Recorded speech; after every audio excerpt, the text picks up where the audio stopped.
Hello, and welcome to the Friendly Neighborhood History Channel, where we bring you history in a friendly, neighborly manner 24/7, 365 days, or 366 days a year, depending on whether it's a leap year or not.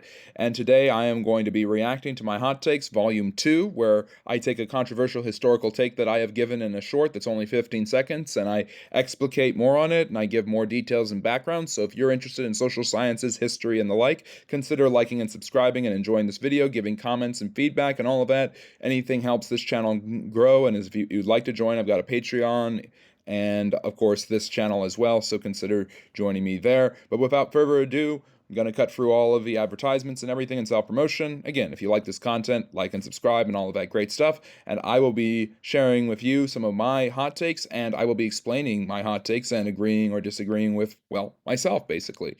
So hopefully you enjoy.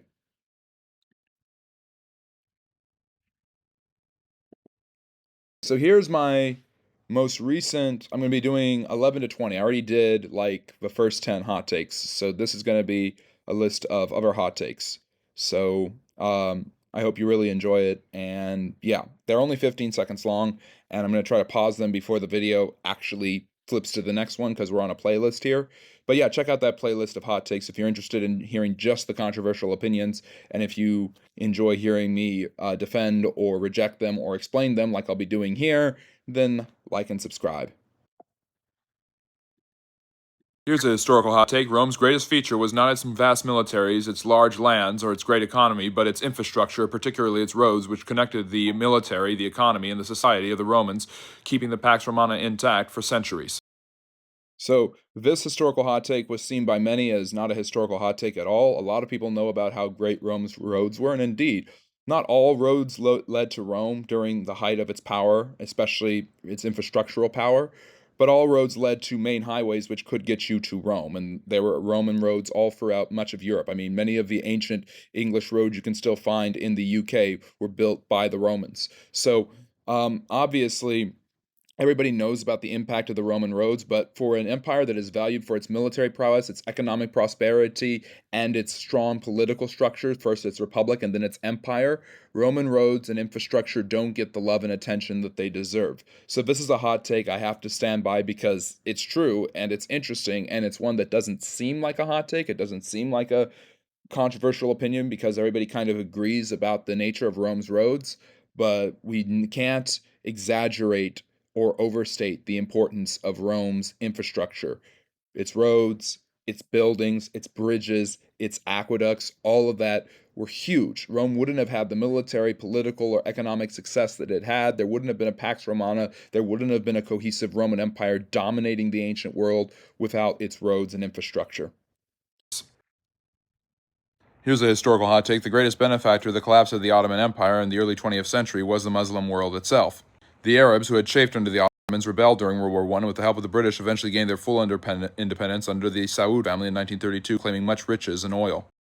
So this one's controversial to say the least because a lot of people think that I'm defending European colonialism, and I certainly am not. I understand that European colonialism has had huge negative consequences wherever it has gone, be that Africa, Southeast Asia, or here in the Middle East. And after the Ottoman Empire fell at the end of the Great War, which I consider to be World War II, for clarity's sake, I said World War I here. That's another hot take of mine. There have been 3 world wars, but if you know this channel, if you're familiar with it, you've heard me talk about that before, and you can go check out my video. It'll be in the card about the 7 Years' War.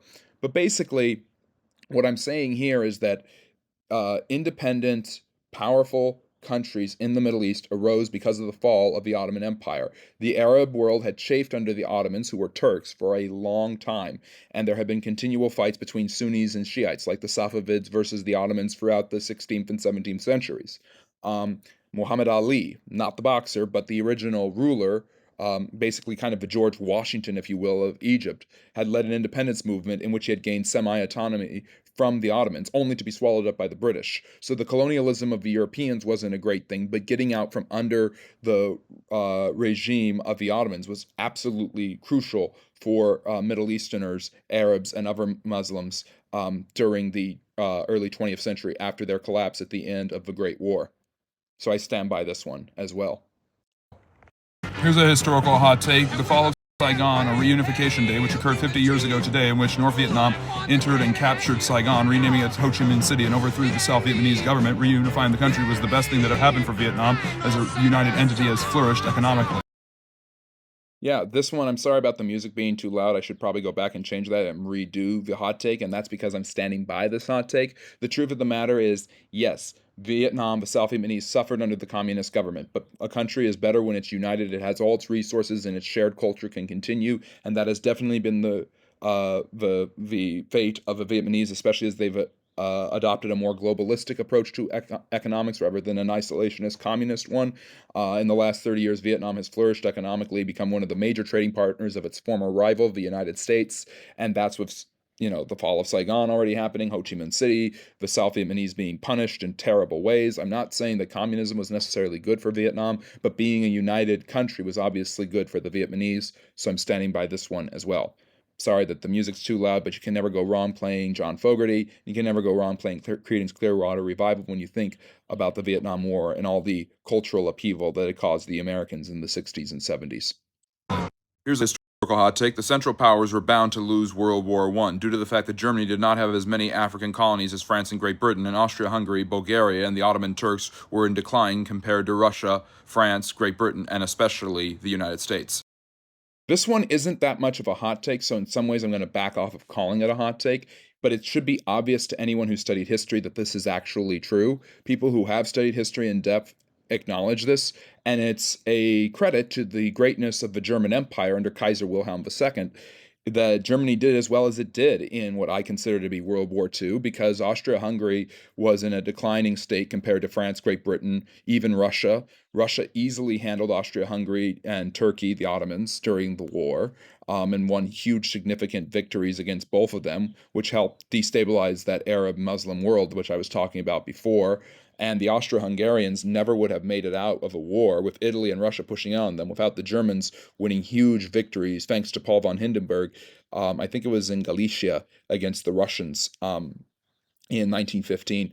So the truth of the matter is Russia, which was the most backwards, unmodernized, I know that's not a word, of the Entente, France, Great Britain, and later the United States and Italy, was actually the strongest, was actually considerably stronger than Austria-Hungary, Bulgaria, or the Ottoman Turks. It was only Germany, and a credit to Germany's strength, that they kept the war going as long as they could on both fronts while holding off the British blockade using the Royal Navy, which was obviously extremely important.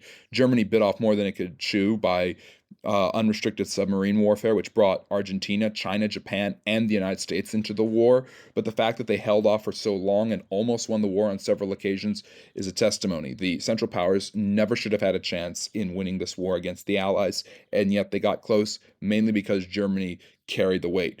I don't know if you know the meme with the three-headed dragon, and it's got the two dragons that are, strong and the one that's like silly.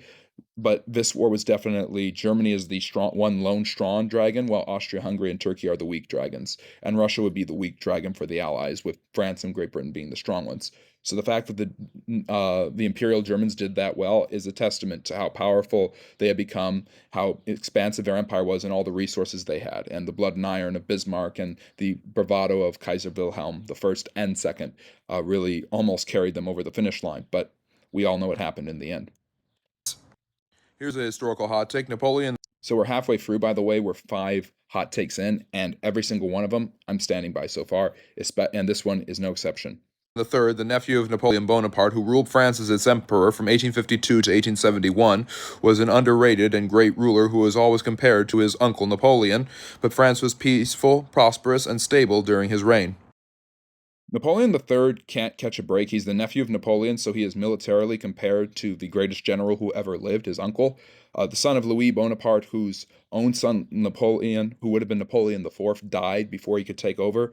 Napoleon was unseated by the rise of the German Empire with the Franco-Prussian War. So all of these histories are connected. The Ottomans and the Arabs and World War I or World War II, and Napoleon III and the rise of the German Empire with the Kaisers from that same war.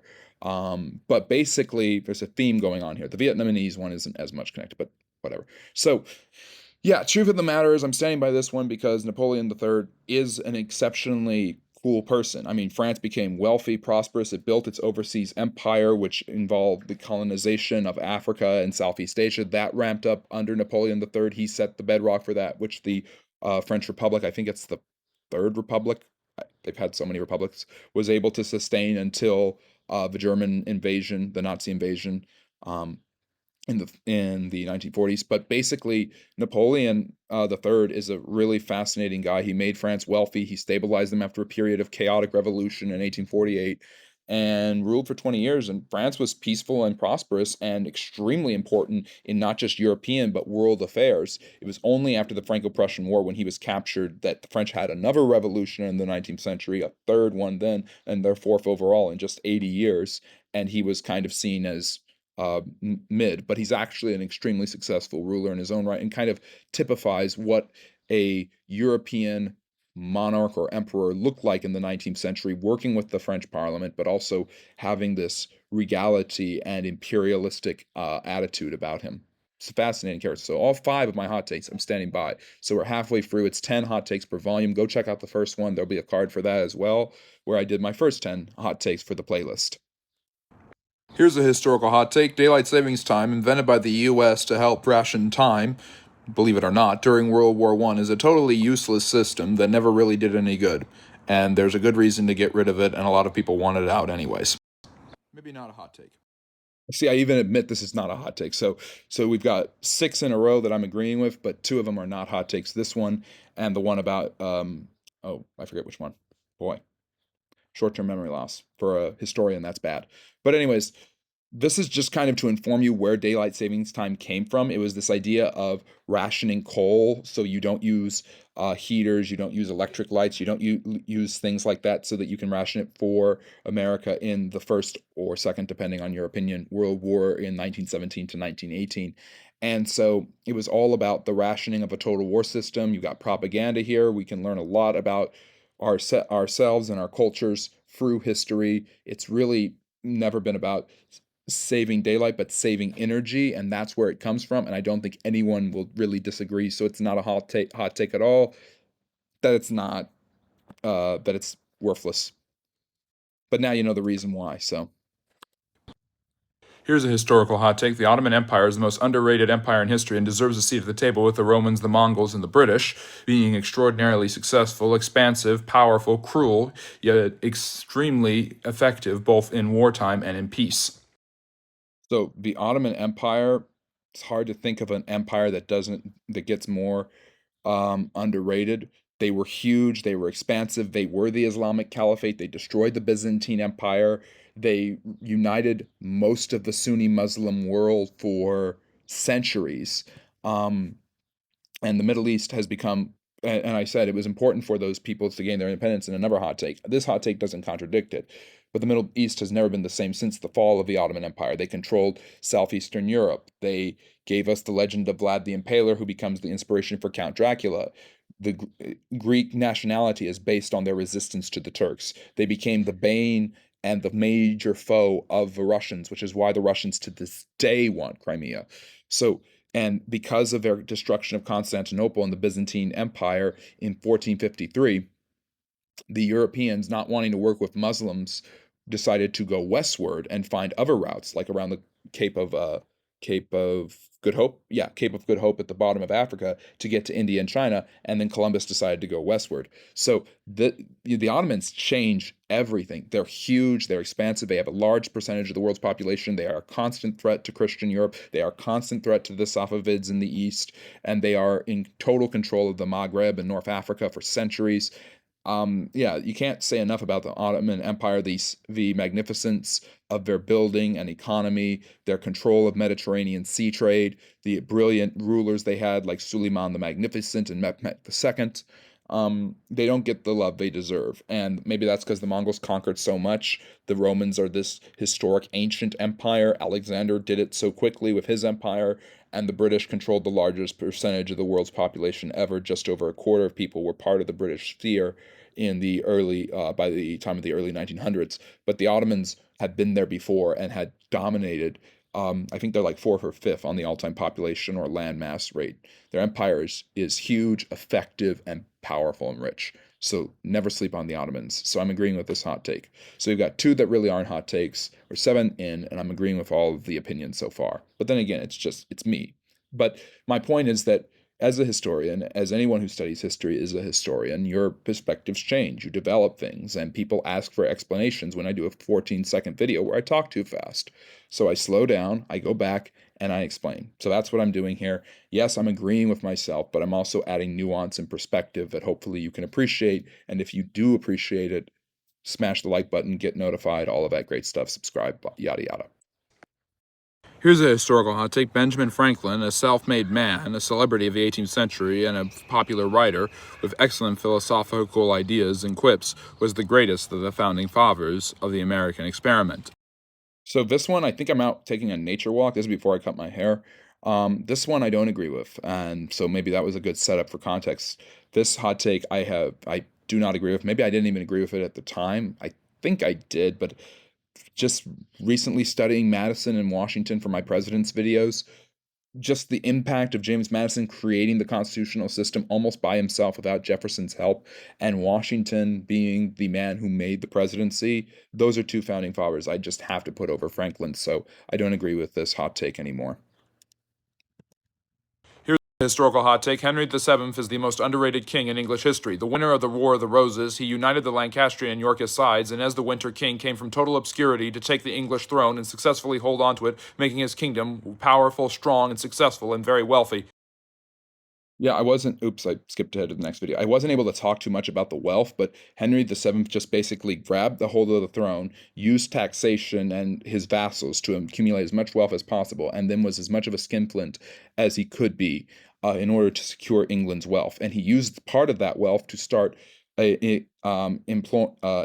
Italian sailors to begin English shipping routes, which would eventually lead to the English expansionism to the west, and his son, Henry VIII, would pick up the pieces by creating the Royal Navy, which would be the building block of the British Empire.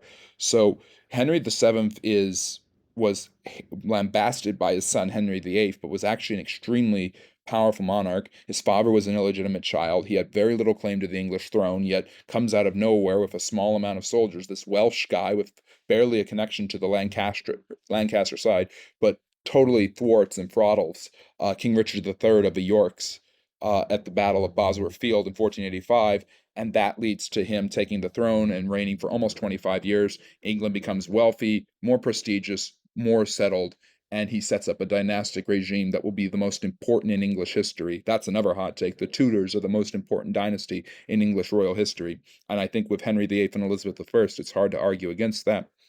But Henry VII set the building blocks for not just that, but English expansionism and the modern English and British state. And so for that, he deserves a lot of praise there. Here's a historical hot take. Florence Harding is the worst first lady in American history, not because of her advocacy for women's advancement in the political theater, but because she poisoned. That was a good thing, by the way. I was not trying to say that advancing women in the political theater is a bad thing. I was trying to give her just due. But yeah. Poisoned her husband Warren as a means of retaliation for all the constant affairs and illegitimate children he had behind her back. Sorry. I'm trying not to skip ahead in the next one, because that'll be for volume 3. This is our last video. But basically, Florence Harding wasn't a successful first lady. In many ways, her husband wasn't a successful president. He had the Teapot Dome scandal. He was lazy. He was inefficient. He had done a couple of good things, but the philandering, the illegitimate children, Florence really had struggled and just continually run her hands with this man. And so I think it's not a total conspiracy theory to say that she poisoned him. He died in his hotel room in San Francisco after a West Coast trip.